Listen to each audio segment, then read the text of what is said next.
Hello student, उम्मीद करते हैं आप लोग कल अवतल लेंस द्वारा प्रतिबिंब का बनना जो टॉपिक पढ़ाया था हमने उसका चार्ट आप लोग बना लिए होंगे। ठीक है, एक कॉलम हमने बनाने के लिए कहा था, उम्मीद करते हैं बना लिए होंगे।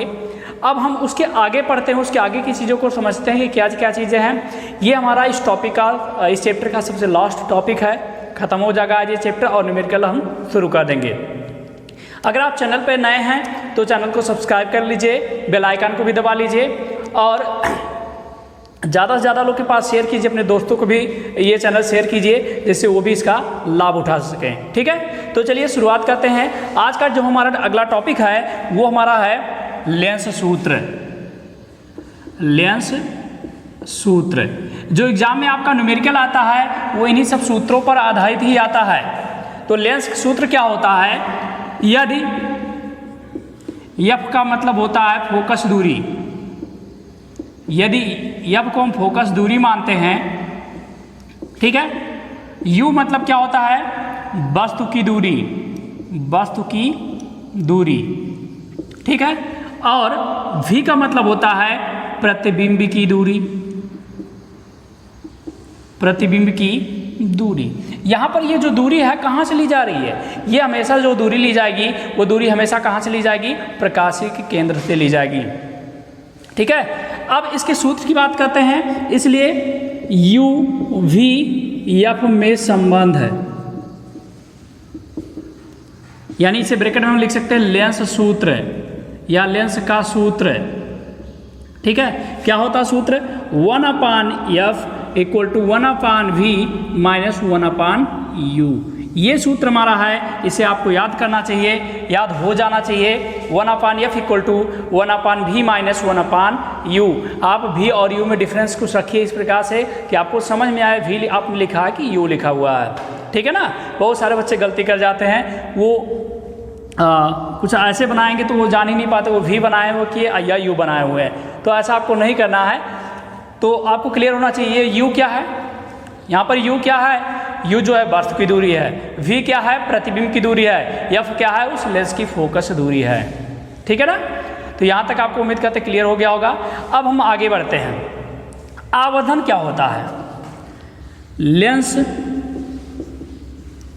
की आवर्धन क्षमता, लेंस की आवर्धन क्षमता, ये भी छोटा सा टॉपिक है, इसको हम अभी लिखा भी देंगे, आप ये नोट डाउन कर सकते हैं जो लिखा गया है। ठीक है ना, लेंस की आवर्धन क्षमता क्या होता है? तो हम लोग कहेंगे प्रतिबिंब की लंबाई, या लंबाई ना करके ऊंचाई कहें, प्रतिबिंब की ऊंचाई तथा वस्तु की ऊंचाई के अनुपात को हम लोग लेंस का आवर्धन क्षमता कहते हैं। इसे इंग्लिश में मैग्निफिकेशन कहा जाता है, मैग्निफिकेशन। ठीक है, तो मैग्निफिकेशन का मतलब ये होता है कि कोई भी प्रतिबिंब हो गया, कोई भी वस्तु हो गया, पहले के सापेक्ष कितना गुना बढ़ा हो गया है, बढ़ गया है या घट गया है, इसका मतलब ये होता है। तो इसे यम से डिनोट करते हैं और यम बराबर होता है I/O लिख सकते हैं। ठीक है, या हम लोग ऐसे I का मतलब होता है इमेज, मैं सीधे सीधे लिख दे रहा हूँ, प्रतिबिंब की लंबाई, प्रतिबिंब की लंबाई और बटे वस्तु की लंबाई, बटे वस्तु की लंबाई। इसे और शॉर्ट फॉर्म में लिखा जा सकता है, आप लोगों को दिख नहीं रहा तो इधर लिख दे रहे हैं। तो यम बराबर क्या होगा? यम बराबर सूत्र होता है I/O। I मतलब होता है क्या?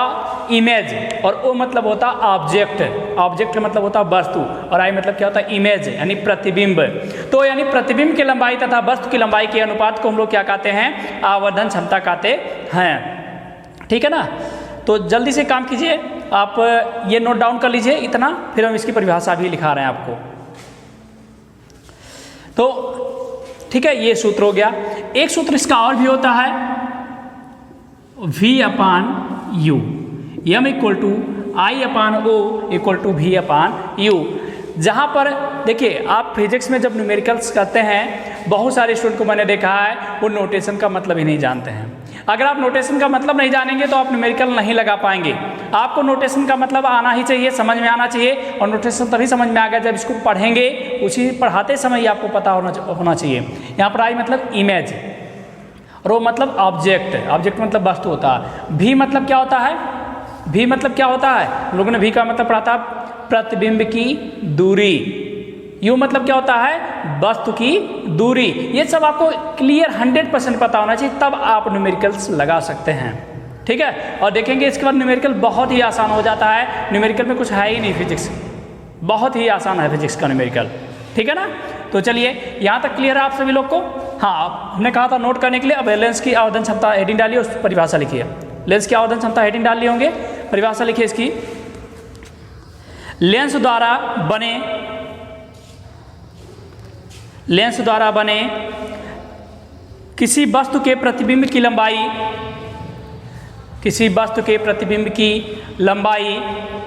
तथा वस्तु की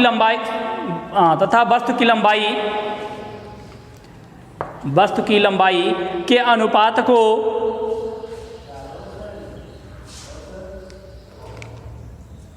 अनुपात को लेंस का रेखीय आवर्धन कहते हैं। लेंस का रेखीय आवर्धन कहते हैं। Full stop. इसके बाद ये दोनों सूत्र जल्दी से लिख लीजिए, फिर आगे बढ़ते हैं।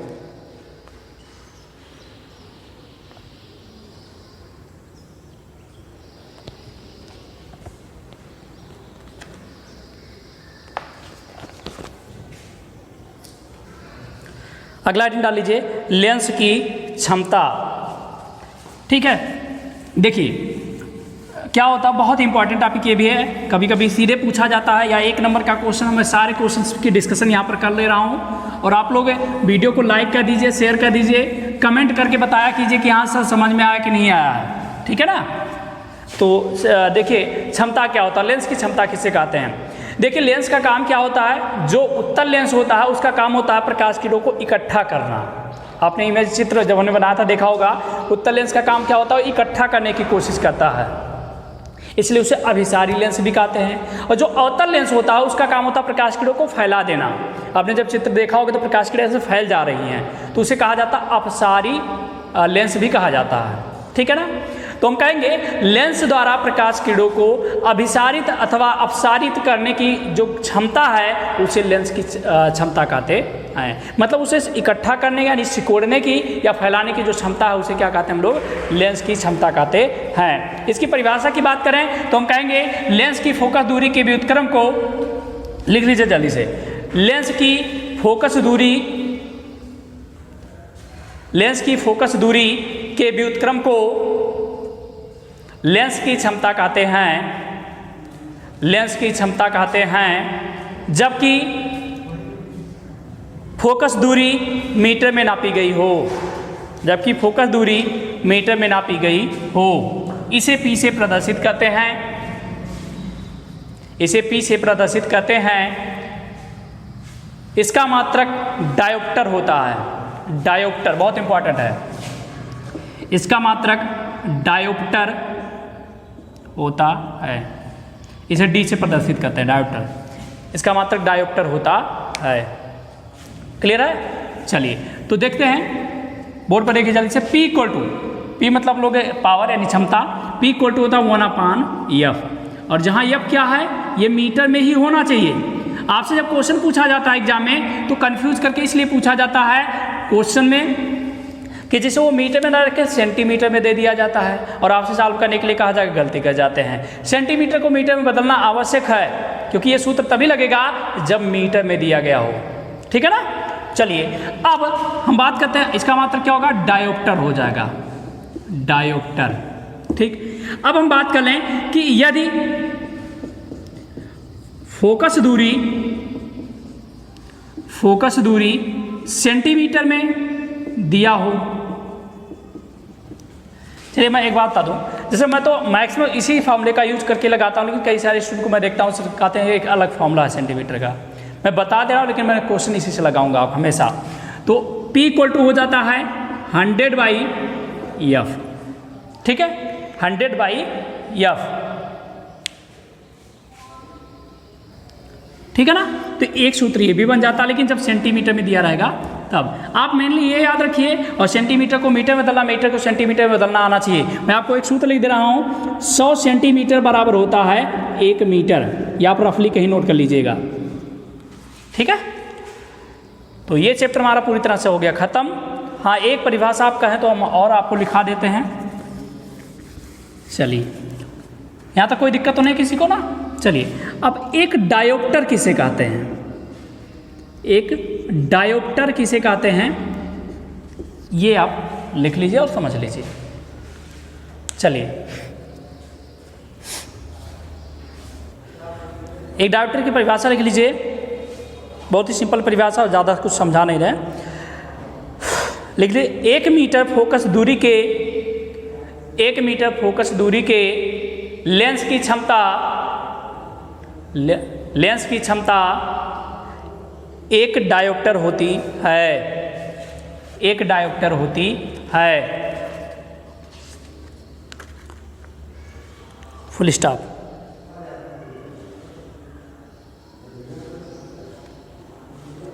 ठीक है, देखिए ये चैप्टर हमारा पूरी तरह से ख़त्म हो गया है।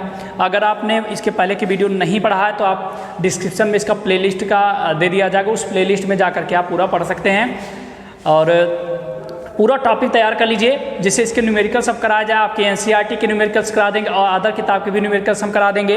और आपको कोई क्वेश्चन पूछना होगा तो मेरे व्हाट्सअप नंबर पे आप क्वेश्चन भेज देंगे, तो हम उस क्वेश्चन को भी हम सॉल्व करवा देंगे, ठीक है ना। तो चलिए, आज की क्लास में इतना ही रहेगा। हम लोग मिलते हैं कल के वीडियो में, न्यूमेरिकल्स के साथ शुरुआत करेंगे। हाँ, एक बात और कहना चाहेंगे, आप न्यूमेरिकल अच्छे ढंग से करना चाहते हैं, एग्जाम में पूरा नंबर लाना चाहते हैं, तो जो चैप्टर ये पूरा पढ़ाया गया है, पूरे चैप्टर को एक बार रिवाइज कर लीजिए, पूरा पढ़ डालिए। और सूत्र, आपको जितने सूत्र पढ़ाए गए सब सूत्र पता होना चाहिए, ठीक है। और सूत्र याद करने का मतलब ये नहीं P = 1/F होता है। यहाँ पर P क्या है, F क्या है, पता होना चाहिए आपको। P पावर यानी क्षमता, F क्या, फोकस दूरी, और फोकस दूरी कैसा होना चाहिए, मीटर में होना चाहिए, ये आपको पता होना चाहिए, ठीक है ना। तो इतना सारी चीज़ें आप क्लियर कर लीजिए। कल के वीडियो में हम लोग मिलेंगे और कोशिश ये करेंगे कल से कि न्यूमेरिकल आपको ऐसा सिखा दें कि आप इसके बाद खुद न्यूमेरिकल आप कर ले जाएं। एग्जाम में अगर थोड़ा और बदल करके क्वेश्चन आता तब भी आप कर ले जाएं, ठीक है। चलिए, धन्यवाद।